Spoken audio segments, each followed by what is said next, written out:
নমস্কার। আর একটি সুন্দর দিন, সুন্দর সকাল।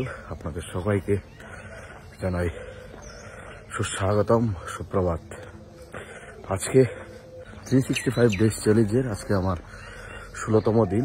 আমি বেরিয়ে পড়েছি এবং আজকে আমার যে গন্তব্যস্থল যেখান থেকে আমি বেরিয়ে পড়েছি সেটা হচ্ছে ঊনকোটি জেলার কৈলাসহর এবং কৈলাসহরের পথে হাঁটছি এখন বর্তমানে। আজকে আমি লক্ষ্য রেখেছি আমার 7 কিলোমিটার ওয়াক করা এবং 1 কিলোমিটার রান করা। তো সেটা কমপ্লিট করার জন্য মূলত আজকে বেরিয়ে পড়া। এবং বাইরের তাপমাত্রা আজকে কিছুটা বেশি আছে, ঠান্ডার প্রকোপ অনেক কম এবং বাইরের যে দৃশ্য বা প্রকৃতি, কুয়াশা নেই বললেই চলে এবং খুব শান্ত আজকে।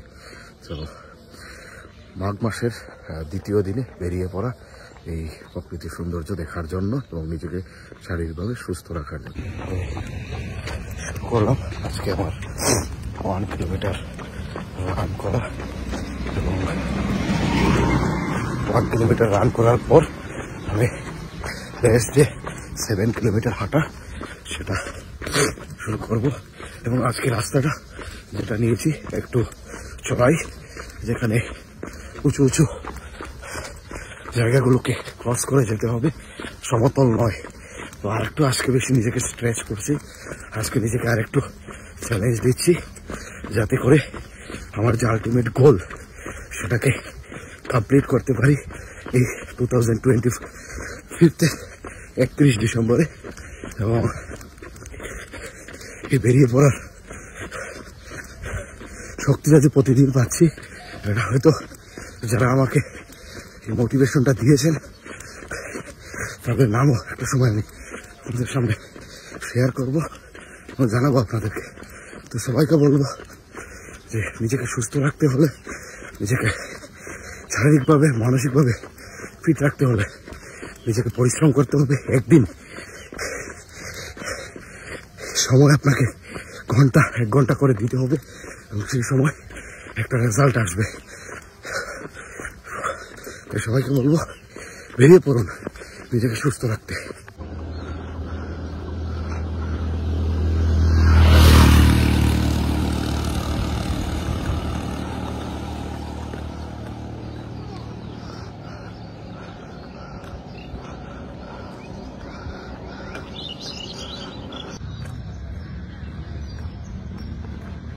অলমোস্ট আজকের আমার যে ওয়ার্কআউট ছিল সেটা আমি কমপ্লিট করতে যাচ্ছি। এবং আজকের যে ওয়ার্কআউট থেকে যেটা বলবো যে আমি যখন 1 কিলোমিটার রান এবং অলমোস্ট যে আমার ওয়াক ডিস্টেন্স ছিল সেটা যখন কমপ্লিট করলাম, নিজের মধ্যে আলাদা একটা পজিটিভ এনার্জি পাচ্ছি। এবং এই পজিটিভ এনার্জিটা আমাকে শুধু কনফিডেন্সই না, আমার মেন্টাল হেলথকেও আরও বেশি স্ট্রং করছে এবং নিজের উপর যে সেলফ বিলিভ সেটা আরও বৃদ্ধি পাচ্ছে। তো সবাইকে বলবো আপনাদের সকলের দিনটা খুব ভালো কাটুক এবং সবাই আপনারা এই 17 জানুয়ারি 2025 আপনারা যা যা প্ল্যান করেছেন সবের যেন সকল প্ল্যানগুলো সাকসেসফুল এবং একটা সফল দিন যেন আপনারা শেষ করতে পারেন। ভালো থাকবেন, সুস্থ থাকবেন।